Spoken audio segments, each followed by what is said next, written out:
Mas Niki minta tolong dijelasin dong tentang pelanggaran disiplin pegawai. Oke, kali ini kita akan membahas tentang pelanggaran disiplin pegawai yang ada di PT PLN Persero. Nah, mengenai pembahasan kita hari ini tentang pelanggaran disiplin pegawai, semuanya tertuang guys di dalam PKB PLN tahun 2010 sampai tahun 2012.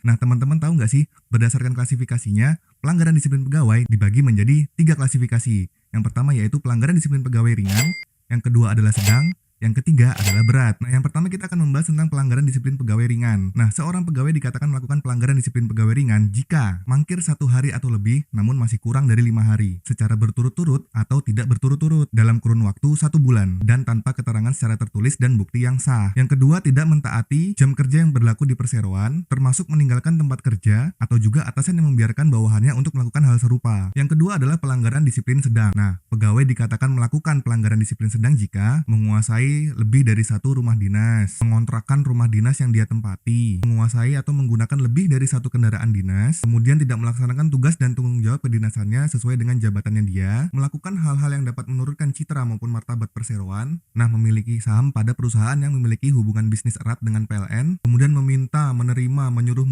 ataupun menyuruh apa saja yang ada kaitannya dengan gratifikasi, kemudian tidak mentaati peraturan tentang keselamatan kerja, dan juga pegawai mangkir selama 12 hari kerja berturut-turut maupun tidak berturut-turut dalam kurun waktu 1 tahun. Mungkin untuk lebih lengkapnya lagi, teman-teman bisa membaca di PKB PLN tahun 2010 sampai tahun 2012. Dan yang selanjutnya adalah pelanggaran disiplin berat. Nah, seorang pegawai dikatakan melakukan pelanggaran disiplin berat jika menyalahgunakan pemakaian tenaga listrik, menyalahgunakan hasil penjualan tenaga listrik, kemudian melakukan maupun menyuruh melakukan tindakan perantara dalam hal pasang baru di PLN dan juga ke pelanggan, kemudian tanpa alasan yang sah menyimpan, mengedarkan maupun menggunakan narkoba maupun zat psikotropika yang lainnya, melakukan perbuatan asusila maupun meminum minuman keras di lingkungan kerja, ataupun melakukan persekongkolan yang dapat merugikan perseroan secara umum. Nah, itu tadi 3 jenis klasifikasi pelanggaran disiplin pegawai yang ada di PT PLN Persero.